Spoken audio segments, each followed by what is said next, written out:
Verse 5 says, "Surely for your lifeblood I will demand a reckoning. From the hand of every beast I will require it, and from the hand of man. From the hand of every man's brother I will require the life of man." And the way this is presented is that this is establishing the institution of government as having the ultimate power to actually execute someone for killing someone else. So that's why we put this responsibility in here for capital punishment that they were supposed to do. That is, if someone took another life, then those around them should examine that person, examine the facts, and if that person's responsible for taking that person's life who has died, then they are to be forfeiting their life. There's a justice issue that points to a principle that God also wants to emphasize. He brings that out in verse 6. He says, "Whoever sheds man's blood, by man his blood shall be shed, for in the image of God he made man." God made man to be a revelation of himself.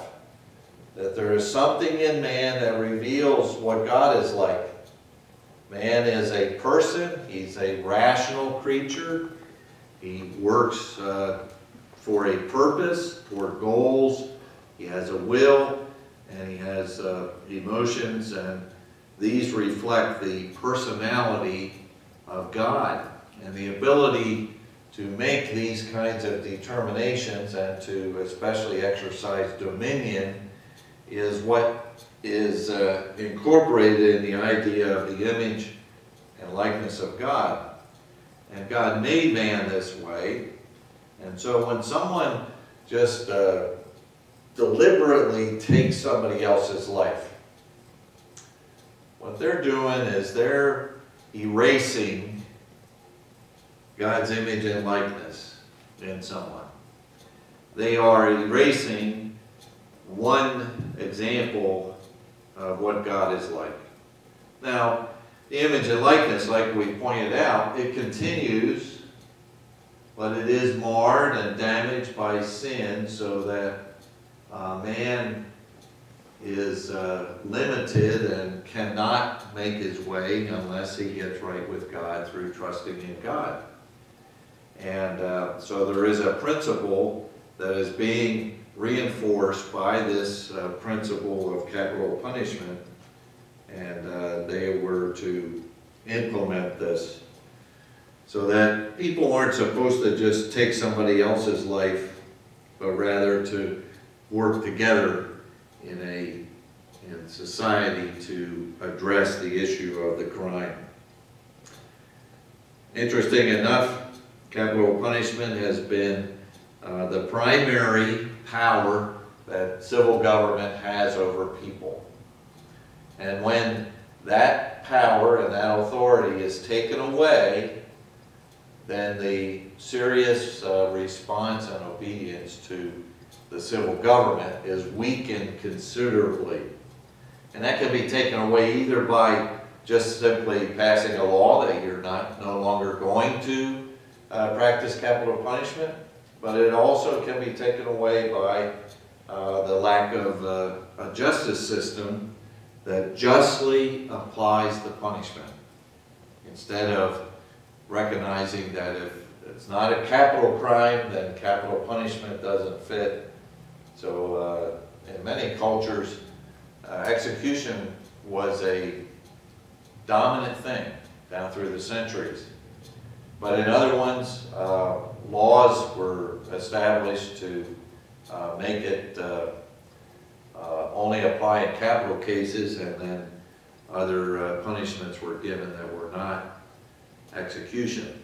And that's what the Old Testament law eventually would present, is a standard to follow and to apply in disputes and when there are damages done and when sin is committed.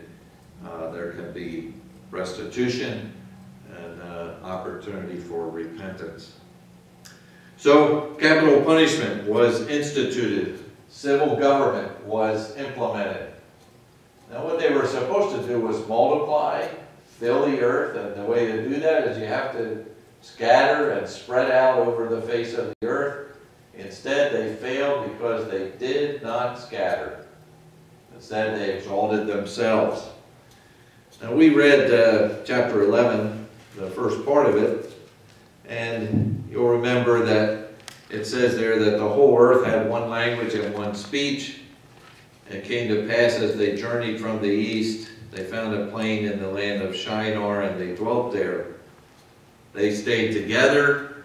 They traveled to a plain that was well watered, where they could raise crops, and that's where they began to develop themselves. And they stayed there together. That's important to notice, that they traveled together and they stayed together. They did not scatter over the face of the earth. The other thing to notice that they do here, verse 3 goes on to say, then they said to one another, come, let us make bricks and bake them thoroughly. And they had brick for stone and they had asphalt for mortar. These were plentiful in the land of Shinar, which is the Mesopotamian river valley. And they didn't have the stones that were in the mountains. They didn't have the stones that were in the hill country of Judah, where many things were made, many buildings were made with stones. But rather, they had lots of mud. And so they baked bricks. And they used asphalt or tar, a form of tar, to make the mortar to hold them together. Verse 4 said, they said, come, let us build ourselves a city and a tower whose top is in the heavens. Let us make a name for ourselves, lest we be scattered abroad over the face of the earth. So when they want to build this city, there's nothing necessarily wrong with a city, even though historically cities have not only been locations for development of civilization, they've also been the centers for sin historically. But they wanted to build a city, stay together, and they wanted to build a tower that would be impressive because they want to make a name for themselves. Instead of exalting God and honoring Him, they wanted to exalt themselves. They wanted to make themselves the pinnacle. And that's what this is about. So, and then they explicitly refused to be scattered over the face of the whole earth. So the Lord came down. Verse 5, He comes down to see what's going on, see the tower that they built, and see why they're doing it. And His comment is, indeed, the people are one, and they all have one language, and this is what they begin to do. Now, nothing that they propose to do will be withheld from them. That is, unless there's something that stops them, they're just going to continue on with their plan to exalt themselves. One world government ends with this kind of a thing, of just exalting themselves instead of submitting to the true God and His principles. So, what does God determine? Come, let us go down, and there confuse their language, that they may not understand one another's speech. His judgment goes right to the heart of their unity to disrupt it, and in such a way that they end up scattering. And as our artwork here that Jim has made presents, we see this tower being built, and God's response is to bring language differences to the people, and you can see by the expressions on these faces that the people are not able to communicate to each other. It's kind of a funny picture, but how true and how tragic it is what happened at this time. But as a result, that's why back in chapter 10 there's a list of the people groups that descend from Noah and his sons, and the reason for their scattering is because of the Tower of Babel. And so it's only a few hundred years, but in those few hundred years, what the still living long lives, they were able to populate the earth sufficiently that this became a major issue. Instead of scattering, they wanted to remain united. So God's judgment was the languages that forced them to separate. And it's important to notice that this is God's comment on sinful man joining together into a world government.